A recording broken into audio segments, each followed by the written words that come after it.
Sora is one of the happiest characters in gaming. He smiles constantly, he trusts almost everyone he meets. He runs headfirst into danger without thinking twice, and somehow, no matter how bad things get, he always finds a way to keep going. And that's exactly why it makes it so easy for us to misunderstand him. Because Sora has been through hell. He's watched his home disappear, he's lost his best friend, he's watched people he loves disappear in front of him. He had his memories manipulated. He's literally lost his heart. He's carried the hearts of other people inside of his own. And eventually, he gives up his own existence just to bring his friends back. So why does Sora keep smiling? Why does he keep trusting people after they've hurt him? Why is he so willing to sacrifice himself? And maybe the most important question, why does Sora seem to care more about saving everyone else than saving himself? Because underneath the cheerful kid with the giant key-shaped sword is a character who's dealing with something much more complicated. Sora's entire identity is built around the connection. His friends aren't just people he loves, they're part of how he understands himself. And whenever he loses those connections, he starts losing pieces of himself too. And that's what we're going to explore today. We're going to deep dive into the psychology of Sora, his childhood, his relationship with Riku and Kairi, his obsession with saving others, his fear of being alone, his connection to characters like Roxas and Xeon, and the biggest flaw hiding underneath all of his optimism. Sora isn't interesting because he's the strongest. He's interesting because despite everything that happens to him, he keeps choosing to care for himself. And by the end of this video, I think you'll see Sora a little differently. And to understand Sora, we have to go back to where everything started. Before the Keyblade, before the Heartless, before the Disney Worlds and Organization 13, there was just 3 kids sitting on an island. Sora, Riku, and Kairi. This is where Sora's psychology is established, without the game ever needing to explain it directly. Sora doesn't start the story wanting to become a hero. He doesn't want power. He doesn't dream about becoming the strongest Keyblade wielder alive. What he wants is incredibly simple. He wants to see what's beyond the island. But more importantly, he wants to experience it with the people he cares about. That's why the Wrath matters. For Riku, leaving the island represents freedom and discovery. For Sora, leaving represents something else, being together somewhere new. Then the Destiny Islands disappear, and suddenly Sora's entire world is ripped away from him. But notice what his first reaction was. He doesn't spend very much time thinking about himself. He's worried about Riku. He's worried about Kairi. Where did they go? Are they okay? How can he find them? That becomes the pattern for almost everything Sora does afterward. When something goes wrong, his instinct isn't to protect himself first. It's to find the people he has lost. That tells us something really important about him. Sora's identity is deeply relational. He understands who he is partly, though, through the people around him. He's Sora because he's Riku's best friend. He's Sora because he's Kairi's friend. He's Sora because he's down on Goofy's companion. His relationships aren't just things that exist alongside his identity. They're a major part of how he understands himself. And this is both beautiful and dangerous. Connection gives Sora an incredible amount of emotional strength, but when he has someone to fight for, he becomes almost unstoppable. But when those connections disappear, Sora struggles. He doesn't just miss people, he feels incomplete without them. That's why Sora's journey can be interpreted as a story about separation anxiety on a massive, fantastical scale. The entire Kingdom Hearts series repeatedly asks what happens when people who make you feel safe are suddenly gone. Sora responds by searching for them. He travels through worlds, faces monsters, fights people stronger than him, and repeatedly puts himself in danger because the alternative is accepting that someone he loves might be gone forever. Sora doesn't really begin his journey because he wants to have an adventure. He begins it because he can't stand being alone. One of the strangest things about Sora is that he isn't actually the most impressive person in his own story. He's surrounded by people who are stronger, smarter, and more experienced, and sometimes more naturally talented than he is. Riku has incredible natural ability. Mickey is a legendary Keyblade wielder. Aqua is a trained Keyblade master, and Terra is very physically powerful. Ventus has been training with the Keyblade since childhood. And then there's Sora, who basically starts with very little formal training, and somehow ends up standing beside all of them. So why does he keep succeeding? Because Sora has something that can't really be taught through training. He connects with people. He doesn't look at someone's title, power, or background and decide whether they're worth caring about. Look how Sora interacts with the worlds he visits. He meets people who are complete strangers and almost immediately starts caring about them. He doesn't need a complicated reason. He doesn't ask whether they're important enough to the larger story. He doesn't need to know if they'll ever be useful to him. If someone is hurting, Sora wants to help. That's a surprisingly radical way of looking at the world. Sora doesn't save people because he believes they're all secretly good. Sometimes they're not. He saves them because their suffering matters to him. That's why his relationship with characters like Beast or Tron, or even some of the people connected to Organization 13, feels so natural. Sora's worldview is fundamentally built around empathy.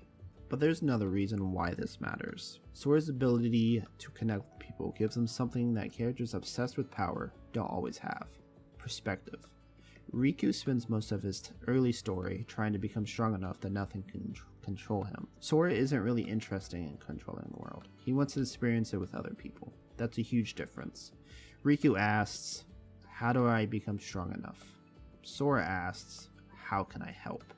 And that question is ultimately why Sora becomes such an important character. He isn't necessarily the strongest person in the room. He's the person who reminds everyone else why they're fighting in the first place. But here's where Sora becomes much more interesting. The same thing that makes him strong is also the thing that makes him incredibly vulnerable. Sora doesn't really have strong emotional boundaries. He cares about people so intensely that their emotions and experiences can become part of him. And in Kingdom Hearts, this isn't just metaphorical. Hearts literally connect to one another. Memories can be transferred. People can exist inside of other people's hearts. Sora becomes connected to Ventus, Roxas, Xion, and Kairi, and countless other characters in ways that blur the line between one person and another. What begins as Sora's greatest gift slowly becomes an identity crisis. If your heart can contain a piece of another person, where exactly does yourself begin? That's one of the reasons Sora is such a fascinating protagonist. He's constantly absorbing the experiences of other people without necessarily understanding what they're doing to him. He carries their pain. He carries their memories. He carries their unfinished stories. And because Sora is so naturally empathetic, he doesn't really know how to say, "This isn't my problem." If someone is suffering, Sora feels responsible. If someone is lost, Sora wants to find them. If someone has been forgotten, Sora wants to remember them. There is something almost compulsive about his need to repair broken connections. He doesn't just want people to be safe, he wants people to belong.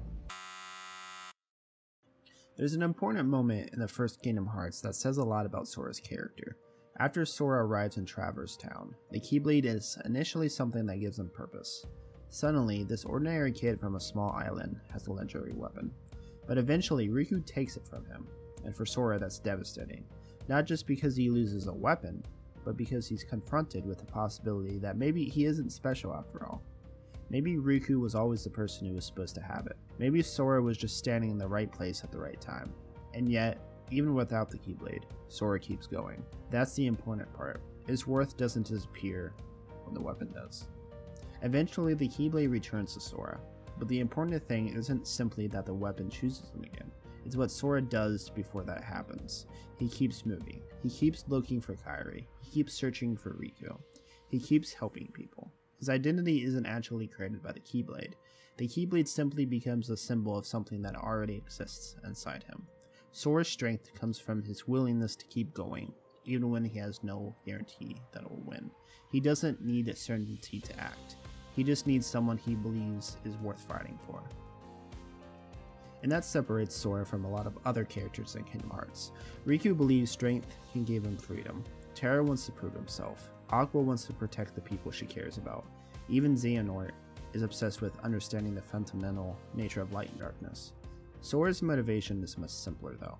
He wants his friends back. He wants people to be okay. And because his motivations aren't really about himself, he becomes difficult to manipulate in the same way other characters are. You can tempt Sora with power, but power isn't really what he wants. You can offer him knowledge, but knowledge isn't really what he wants either. Sora wants connection, and that becomes both the thing that protects him and the thing that can ultimately destroy him. So, what is Sora? He's a hero, obviously, but I think calling him a hero doesn't really capture what makes him special. Sora represents connection. He represents childhood. He represents friendship. He represents that part of ourselves that refuses to believe growing up means becoming colder. The world constantly teaches us to protect ourselves, to trust less, to become tougher, to stop caring so much because caring makes you vulnerable. And Sora spends his entire story doing almost the exact opposite. He keeps his heart open, even when doing so hurts. And maybe that's why Sora's greatest strength isn't the Keyblade at all. It's his ability to keep choosing people. He chooses his friends when they're separated. He chooses to believe in Riku when Riku loses himself. He chooses to save Kairi. He chooses to remember Roxas and Zeon. He chooses to trust people even after being betrayed. And even after the world gives him every reason to become cynical, he keeps choosing hope. Not because he doesn't understand darkness, but because he understands it extremely well. Sora knows darkness exists. He simply refuses to believe that darkness is the final word. Maybe that's the real psychology behind Sora. He's not strong because nothing ever breaks him. He's strong because things do break him. He keeps putting himself back together. Sometimes he needs his friends to help him. Sometimes he makes terrible decisions. Sometimes he loses himself completely. But eventually, he finds his way back. Because his heart has always been pointed toward the same thing. The people he loves and the connections he's made with them. Your heart isn't defined only by what happens to you. It's also defined by what you choose to hold on to. And after everything Sora has been through, he continues to hold on to his friends, his memories, his hope, and the belief that even someone who is falling into darkness can find their way back home. I really hope you enjoyed that character deep dive. I wanted to try something new. If you have any other characters that you would want me to deep dive, drop them down below in the comments, and don't forget to like and subscribe. See ya.